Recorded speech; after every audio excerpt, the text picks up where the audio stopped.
15 heures, c'est l'heure de votre journal. Madame, Monsieur, bienvenue. Tout de suite les titres de cette édition. L'Assemblée nationale a tenu aujourd'hui une réunion de la conférence des présidents visant à transmettre les projets de loi en instance aux commissions permanentes et à décider de la date de la prochaine séance publique et des modalités de son déroulement. Au moins 18 personnes ont trouvé la mort et près de 25 autres blessés lors d'une explosion dans une raffinerie de pétrole dans le sud-est du Nigeria. Et l'Assemblée nationale a tenu aujourd'hui une réunion de la conférence des présidents visant à transmettre les projets de loi en instance aux commissions permanentes et à décider de la date de la prochaine séance publique. La conférence des présidents conduite conformément aux articles 12 et 21 du règlement intérieur par le président de l'Assemblée nationale de l'État Mohamed El-État s'est déroulée en présence du Premier ministre Abdelkader Kamel Mohamed, du président du groupe parlementaire RPP, des présidents de commissions permanentes et de la rapporteure générale du budget. Sur le premier axe, 5 textes ont été transmis aux différentes commissions permanentes. Concernant l'autre partie à l'heure du jour, un projet de loi relatif aux aires protégées, le projet de loi relatif portant ratification et adhésion de statut de la Banque asiatique d'investissement pour les infrastructures, le projet de loi portant ratification de convention de l'Union africaine sur la cybersécurité et la protection de données à caractère personnel, le projet de loi portant code du numérique, et enfin, le projet de loi portant approbation des comptes financiers de l'Agence nationale des systèmes d'information de l'État, l'ANSI. Et en dernier lieu, la conférence des présidents a retenu la date prévisionnelle du 19 octobre de la prochaine séance plénière. Une journée qui a tout son sens pour la grande famille de l'aviation civile et l'aéroport international de Djibouti. La République de Djibouti a abrité aujourd'hui la 17e réunion du Conseil de supervision du réseau VSAT en Afrique du Nord, de l'Est et de l'océan Indien, Nafisat, au Djibouti Palace à Kepensky. Eh bien, cette conférence d'une importante capitale pour la sécurité des vols, une première en son genre dans la République de Djibouti, doit s'assurer que la fourniture des services de la navigation aérienne qui repose fondamentalement sur des systèmes de communication, navigation et surveillance disponibles soit fiable et intègre. Force est de constater que ces exigences de performance restent dépendantes, entre autres, d'une disponibilité et d'une exploitation adéquate du spectre de radiofréquence. Cette réunion, co-organisée par l'autorité de l'aviation civile et l'aéroport international de Djibouti, en collaboration avec l'Organisation de l'aviation civile internationale et le fournisseur du service de la navigation aérienne, évoquera les questions à l'ordre du jour, en l'occurrence les performances du réseau Nafisat qui contribueront à la sécurité aérienne et afin de déployer un plan stratégique qui répondra aux différents défis constatés. Écoutons le mot du directeur général de l'aviation civile. Nous avons aujourd'hui l'honneur de recevoir la 17e conférence du Conseil de surveillance des pays membres de Nafisat. C'est une réunion qui se tient de manière annuelle dans le monde et c'est la première fois qu'elle a lieu à Djibouti. Nous avons eu dans un premier temps l'occasion de nommer le nouveau chairman pour l'année qui suit, qui sera aujourd'hui le représentant de la République kenyane. Nafisat, pour faire court, c'est une institution, c'est un réseau de télécommunications géré par ATNS qui est basé en Afrique du Sud, qui permet à ce que les contrôleurs qui rendent le service de navigation aérienne le fassent de manière efficiente, en respectant toutes les normes et procédures de l'OACI pour qu'il y ait le moins d'interférences possible. Et nous avons décidé de mettre en place cette institution Nafisat, ce réseau, afin que tous les utilisateurs, toutes les compagnies aériennes qui utilisent l'espace aérien allant de l'Afrique du Nord, de la région du Moyen-Orient, de l'Afrique de l'Est jusqu'en Afrique australe et même la région de l'océan Indien, pour qu'on puisse mettre en synergie tous nos moyens afin que les contrôleurs utilisent le même réseau, qu'il y ait le moins d'interférences possible. Nous faisons en sorte de mettre à leur disposition cette communication via satellite pour qu'il y ait le moins d'interférences possible, que les contrôleurs aériens puissent faire leur travail de la manière la plus adéquate, la plus efficiente, justement pour éviter les risques accrus sur la sécurité aérienne. Alhamdulillah, jusqu'au jour d'aujourd'hui, tout se passe très bien. Nous avons planifié pour la période 2022 jusqu'à 2029 ce que nous devons faire en matière d'avancement, en matière de technologie, en matière de renforcement de nos capacités pour rendre toujours ce service de manière efficiente parce que notre région, il y a beaucoup de zones désertiques, des forêts denses dans toute cette région-là et le risque d'interférence et le problème de communication peuvent altérer aujourd'hui les communications entre pilotes et contrôleurs aériens. Et aujourd'hui, voilà, nous avons vu que Djibouti était capable de faire ce travail. On atteste que cette réunion a eu lieu pour la première fois chez nous. Et alhamdoulilah. Place maintenant au bilan de l'activité sismique du 28 septembre au 4 octobre 2023. À 6 h du matin, la crise sismique a débuté le 28 septembre 2023 à 4h22 heure locale dans le golfe de Tadjoura, près des îles Moucha, est toujours en cours. L'Observatoire géophysique d'Arta a enregistré 76 événements ces dernières 24 heures. En moyenne, 3 séismes par heure ont été enregistrés ces dernières 24 heures. Et bien, le séisme le plus important enregistré pour ces dernières 24 heures a eu lieu hier à 20h48 et à une magnitude de 3,8 à l'échelle de Richter.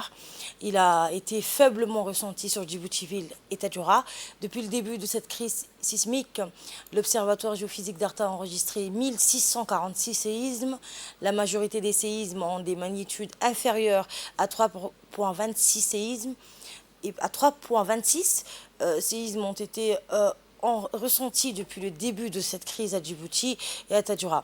Eh bien, à Djibouti-Ville et à Tadjoura, les épicentres sont toujours localisés à l'extrémité sud-ouest de la fosse d'Obok. Les profondeurs du séisme localisées varient toujours entre 5 à 11 km. Autre information, l'Agence nationale des personnes handicapées, en collaboration avec le ministère de la Santé et l'appui technique et financier de l'UNICEF, a organisé hier une cérémonie de remise de certificats aux formations portant sur l'amélioration de l'attitude de personnel de santé sur la prise en charge d'accueil des personnes en situation de handicap. Cette formation a duré 2 jours dans la salle de conférence du ministère de la Santé. Était présent à cette cérémonie le conseiller technique du directeur de la NPH, Mahad Ibrahim, le directeur de la région sanitaire, Abdi Ismaël, le représentant de l'UNICEF et les personnels de la santé. La formation portant sur l'amélioration de l'attitude du personnel de la santé sur la prise en charge d'accueil des personnes en situation de handicap est une initiative conjointe de l'Agence nationale des personnes handicapées, de l'UNICEF et du ministère de la Santé. Cette formation a été identifiée comme l'une des activités à mettre en œuvre dans le plan de travail conjoint de la NPH et de l'UNICEF ayant pour objectif de faire progresser les droits des personnes handicapées. Cette formation vise à fournir des outils d'aide pratique permettant d'adapter l'accueil et la prise en charge des personnes handicapées dans les structures sanitaires. Elle est financée et menée en collaboration avec l'UNICEF. Écoutez le mot du conseiller technique du directeur général de la NPH, M. Mahad Ibrahim. C'est un honneur et un privilège pour moi aujourd'hui de prendre la parole à cette cérémonie de clôture de cette formation intitulée où la thématique était l'amélioration de la prise en charge des personnes en situation de handicap dans les structures de santé de premier niveau. Cette formation a été initiée non seulement par son Excellence le ministre de la Santé, Dr Ahmed Roble Abdillah, en étroite collaboration avec le directeur général de l'Agence nationale des personnes handicapées, M. Doual Saïd Mahmoud, dans le but d'améliorer en fait la prise en charge, l'accueil, l'orientation des personnes handicapées dans nos structures de soins. Comme nous avons eu l'occasion de discuter lors de 2 jours de formation, les personnes handicapées ou bien les personnes en situation de handicap dans notre pays représentent 8,5% de la population. C'est une population, lorsqu'on l'extrapole sur 1 million d'habitants, qui représente 85 000 personnes en situation de handicap, tout handicap confondu sur toute l'étendue du territoire national. Donc c'est une population non négligeable et une population qui, en plus du handicap, souffre d'autres vulnérabilités, d'autres précarités, et qui a besoin essentiellement qu'on puisse s'appesantir sur la prise en charge, l'amélioration de la prise en charge au niveau des soins de santé. Nous avons vu ici, durant 2 jours, non seulement comment améliorer cette prise en charge en termes techniques, mais également comment améliorer cette prise en charge en termes d'accueil, d'orientation, et également discuter des voies et moyens de planifier ensemble, de développer ensemble les pistes d'amélioration, que ce soit en termes d'accessibilité dans vos structures respectives, mais également en termes d'équipement et des prises en charge. Dans le cadre du projet de renforcement des capacités sur la sûreté de la sécurité maritime en mer, dans sa 3e phase, la garde-côte djiboutienne a organisé hier une cérémonie de clôture de 2 formations dont ont bénéficié les membres du service des moyens navals et ceux du service technique naval. Cette cérémonie a été présidée conjointement par le colonel Waas Omar Borolé, commandant de la garde-côte djiboutienne, et le représentant permanent de la JICA à Djibouti, Kaneda Masayuki, en présence, entre autres, de Mme Amani Sachiko, première secrétaire de l'ambassade du Japon à Djibouti, du contre-amiral Kagemi Nabuaro du Japon, Association Maritime Security, et des officiers de la garde-côte djiboutienne. Les personnels du service moyen naval ont suivi une formation intitulée Bridge Resource Management, qui correspond à la gestion des ressources de la passerelle et qui englobe un vaste champ de connaissances dans la lutte contre les incendies, le remorquage et le sauvetage des personnes à la dérive. La 2e formation, suivie par les personnels du service technique naval, portait sur la maintenance des moteurs hors-bord et représentait donc la 3e phase de cette formation spécialisée. Cette formation a été dispensée par des experts de la Yamaha Technical Academy. Ces formations sont un nouveau témoignage des efforts mis en place pour renforcer le développement des capacités opérationnelles de la garde-côte djiboutienne et plus particulièrement les connaissances et les aptitudes des personnels. La cérémonie s'est clôturée par la remise des certificats aux participants qui ont bénéficié de ces formations. Et nous retrouvons l'appel à la prière et je vous retrouve tout de suite après pour le reste de l'actualité. Restez avec nous.